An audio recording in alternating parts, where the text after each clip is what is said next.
Hey everybody, welcome to What the Flick, Fargo Season 3, Episode 9. Ben's here. Took a while, I caught up finally. Meredith, Alonso. All right, so you're just finally joining us. So what do you think about this season as a whole up till now, the next to last episode? I think they're great. You know, I got into it very quickly. I watched like 7 episodes in Atlanta. Whoa. The last 2 I watched this week when I got back. It's great. I mean, once you're rolling on it, you definitely want to keep watching. I mean, you know, and it turns out, you know, Carrie Coon can do more than one thing. Yes. Incredibly well.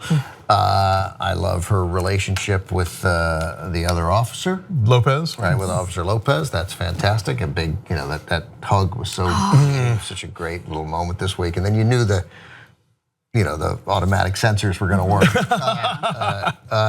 It's great, and you know, and as always, Fargo better than really any other show, and I think they've done it at their best this year, is villains. I mean, villains who you really like, and one of the villains has just completely turned into a hero, right? True, yes. And Elizabeth Winstead, who now you're full on rooting for. Team Swango. Right. Team Swango. That was the breakout from, I think, last night's episode was how much I love Nikki Swango. And I'm like, where have you been this entire time? Like, you were just on fire. Yeah, I've been into her pretty much, right? I mean, when she got out of the tub.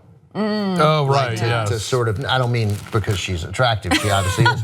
No, but I meant like, oh, she is taking charge of this. Like, because poor Ray, he can't solve this situation, and she's gonna, and you know, and then I mean, she gets out of the tub, and that's again the great thing about Fargo, and he's staring at her too, and she's like, right, this is when you steal the gun from me. Let's go. Yeah.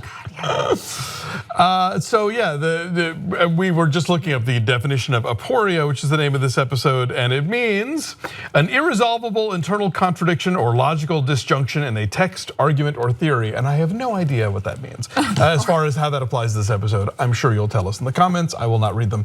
But there's we're definitely, you know, the pieces are coming into play for sort of, you know, checkmate or whatever. You know, we're down to the last few players on the board.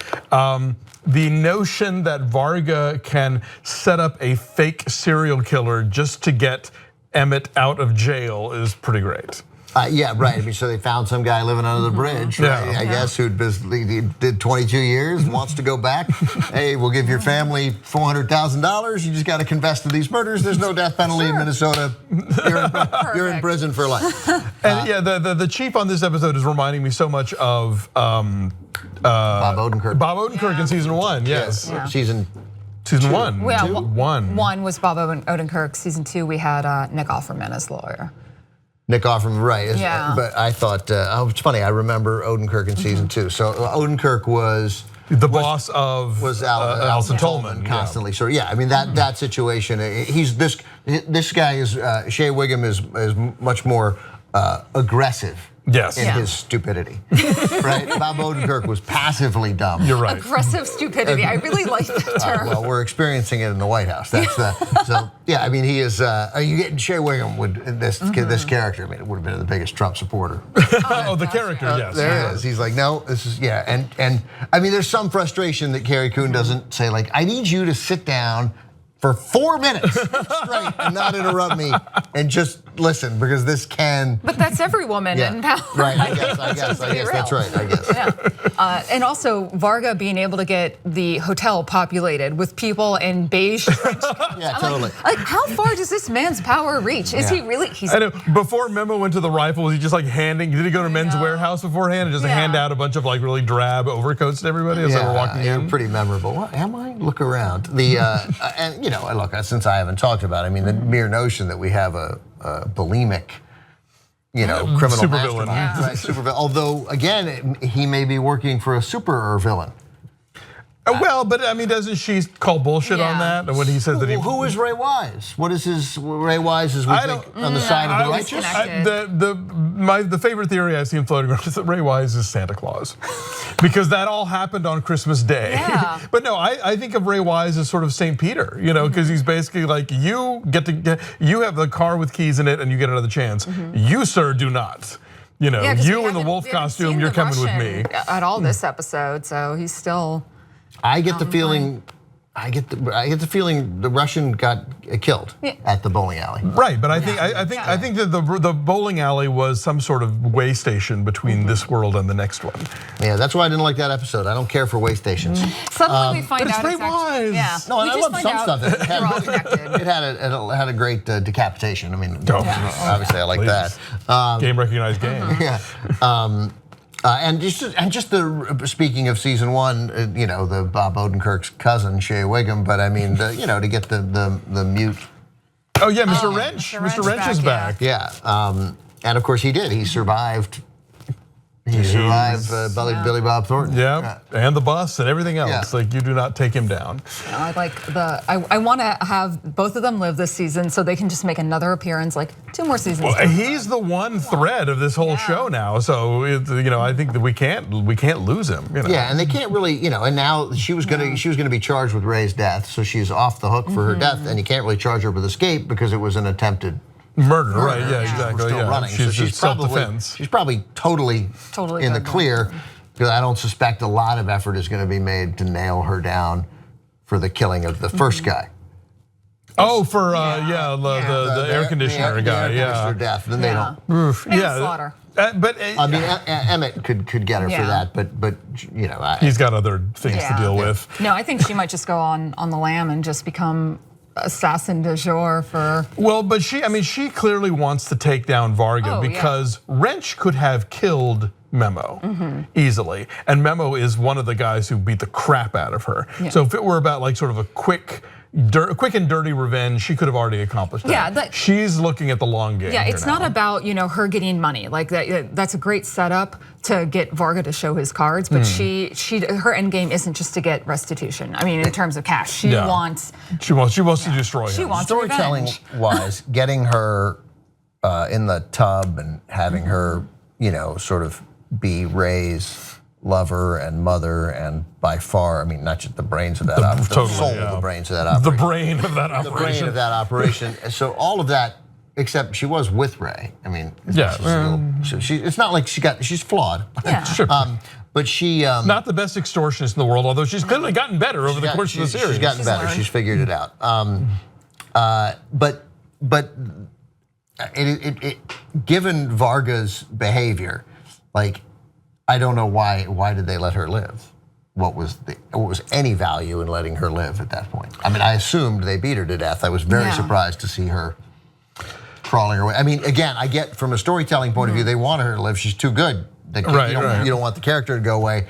But those guys, I think they underestimated her. I guess. I think they were sending a message and they thought that was going to be the last they would hear about. Because I feel like, me as a viewer, I've totally underestimated Nikki because I thought she was going to be like one of the early kills. I thought she was going to be written off pretty easily. And every episode she does something like, oh, you're like the real focus of this. You're one of the main characters here. So I feel specifically when they beat her to what they thought death, they didn't see her crawl away. They didn't expect to see her again. But they made a point to but they didn't go after her face. They didn't beat her head in. So I think they were not. We know if they were trying to kill her. I think they were sending the message, but I think they thought that would be one and done, and they didn't have to deal with it again. And I think the show sort of sets us up to not take her seriously at first, because it's really we don't really appreciate the depth of her love for Ray until about 3 or 4 episodes in. Like when he proposes to her, it's like, oh, okay, so this isn't just that he's the parole officer and she's trying to. No, you're right. She did love him for whatever weird reason. She loved him, and that's what we've all made peculiar decisions in that Minnesota. And I texted Meredith last night. I said, "Okay, then is the forget about it of Minnesota." It's funny though. We've seen so many characters over the years where if they're really good at chess, that's how we know they're strategic and they know how to da-da-da. I've never seen it where, oh no, she's good at bridge, and that's why she knows how to read people and like anticipate moves. I'm like, okay, that works. It works. It was a nice. Killing the 2 Stussies this episode. The 2 other, and the manner of killing. It's so great. Yeah. It's so great. It's such a quiet. But that moment between Winnie and Carrie Coon was really. That hug. Gloria. Gloria. That just. And like you, I'm like, I know she's gonna go and like suddenly she's gonna be recognized, she's gonna be seen. Yeah. You know, it's like it took her having to almost believe in herself that she exists in order for her to actually exist. Who sent what to the IRS, do we think?